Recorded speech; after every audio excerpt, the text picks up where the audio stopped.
The advanced button that can protect fees and privacy. There is a button in some Bitcoin wallets that feels powerful enough to be dangerous. Sometimes it is called coin control. Sometimes it is called manual coin selection.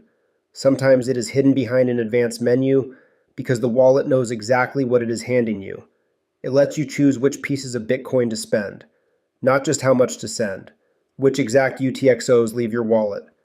Last episode, we talked about coin selection, how your wallet automatically chooses the pieces behind a transaction. This episode is the manual version. Coin control is what happens when you take that automatic choice and say, no, use this piece, not that one. That can protect privacy. It can reduce future fees. It can keep records cleaner. And if you use it without understanding what you are doing, it can make things worse. So this is not a hype episode. This is the safety briefing. Start with the model. Bitcoin is not one smooth account balance. Your wallet balance is a collection of spendable outputs, UTXOs. If the app says you have 0.1 Bitcoin, that could mean 1.1 Bitcoin UTXO. It could mean 10 smaller UTXOs. It could mean exchange withdrawals, change outputs, test transactions, peer payments, and consolidation leftovers all sitting under one friendly number. Automatic coin selection lets the wallet choose which UTXOs fund a payment. Coin control lets you choose them yourself. Bitcoin Design describes coin selection as choosing which UTXOs or coins to use as inputs for an on-chain payment. It can be automatic, handled by the wallet, or manual, where the user controls which coins are used. That is the whole premise. Manual control is not magic. It is visibility plus choice. Here is why that matters. Reason 1, privacy. Imagine you have 3 pieces of Bitcoin. One came from an exchange withdrawal tied to your identity. One came from a friend.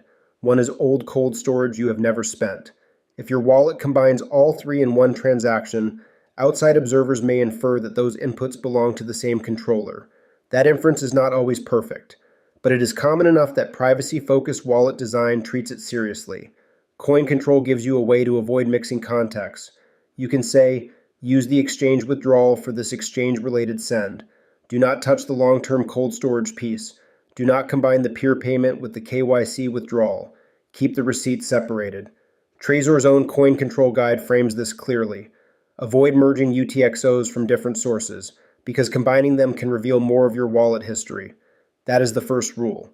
Coin control is not about hiding from the rules. It is about not accidentally publishing more than the payment requires. Reason 2, fees. Bitcoin fees are about transaction size, not the dollar value you are moving.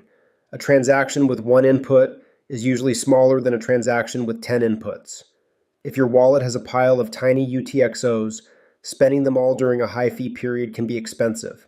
Coin control lets you be intentional.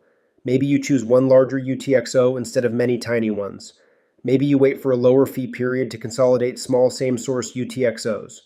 Maybe you avoid spending dust-like outputs that are not worth the fee burden. The point is not to micromanage every transaction. The point is to understand that your wallet has a shape. That shape affects cost. Reason 3, records. Coin control works best with labels. Without labels, manual selection becomes guesswork. If your wallet shows 10 UTXOs with no context, you might see amounts and dates, but not meaning. Was this an exchange withdrawal? Was it change from a purchase? Was it a test send? Was it a business receipt? Was it long-term savings? Labels turn a list of coins into a list of receipts. That matters for privacy because you can keep context apart. It matters for fees because you can plan consolidation intelligently. And it matters for records because you need to understand why a transaction happened. Educational only, not tax advice. But the record principle is simple. The blockchain proves movement. Your notes explain purpose. Reason 4, change. Coin control is tightly connected to change outputs. If you select a UTXO larger than the payment, the leftover has to go somewhere. Usually it comes back to you as a change output. That change output becomes a new UTXO. If you do not recognize it later, you can confuse yourself. If you merge it carelessly with other coins later, you can link contexts. If it is too small, it can become annoying during high fees. So when you use coin control, you are not only choosing today's input, you are creating tomorrow's wallet state. That is why the feature is advanced. A beginner sees a payment. A careful user sees inputs, outputs, change, labels, fee environment, privacy context, and future cleanup. Now here's where people get into trouble. Mistake 1.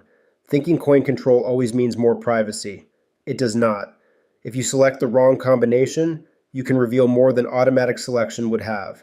If you consolidate unrelated coins, you can create a bigger cluster. If you move everything into one giant UTXO because it feels tidy, you may create one big piece that is awkward to spend privately later. Tidy is not always private. Mistake 2. Consolidating during high fees. Consolidation means combining multiple UTXOs into fewer larger ones.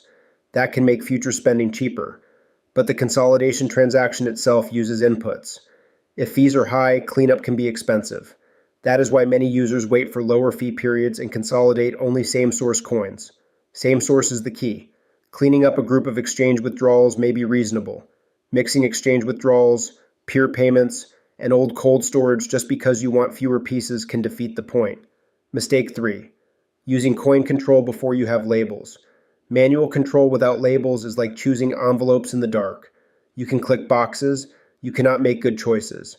So the order is not coin control first, understanding later. The order is labels first, context first, then control. Here's the simple checklist before using coin control. Question 1. What is the source of this UTXO? Question 2. Am I about to combine sources that should stay separate? Question 3. How many inputs will this transaction use? Question 4. Will it create change? Question 5. Will future me understand this transaction? If you cannot answer those questions, automatic selection may be safer. That is not an insult. Good wallet defaults exist for a reason. Bitcoin Core's onboarding material shows that transaction construction and coin selection are real wallet processes. Bitcoin Core uses algorithms such as branch and bound and knapsack to solve a constrained problem. Enough value, enough fee, change handling, and other trade-offs.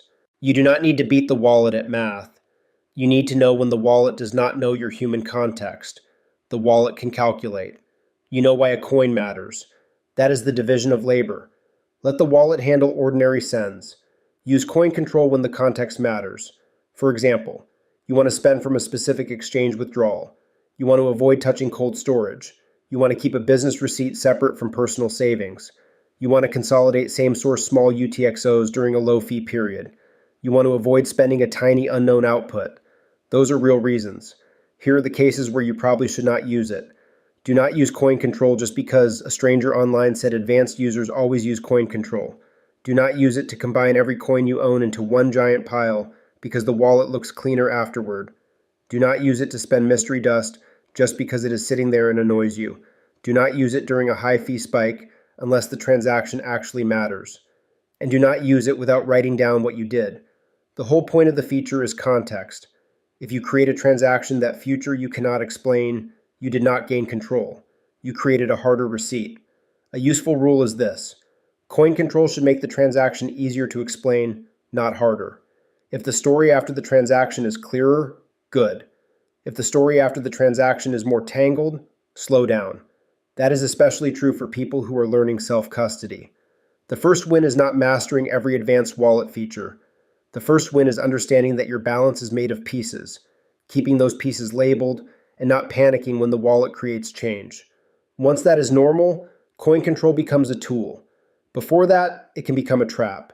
But the rule is humility. Coin control is not a badge that proves you are advanced. It is a tool that punishes sloppy thinking.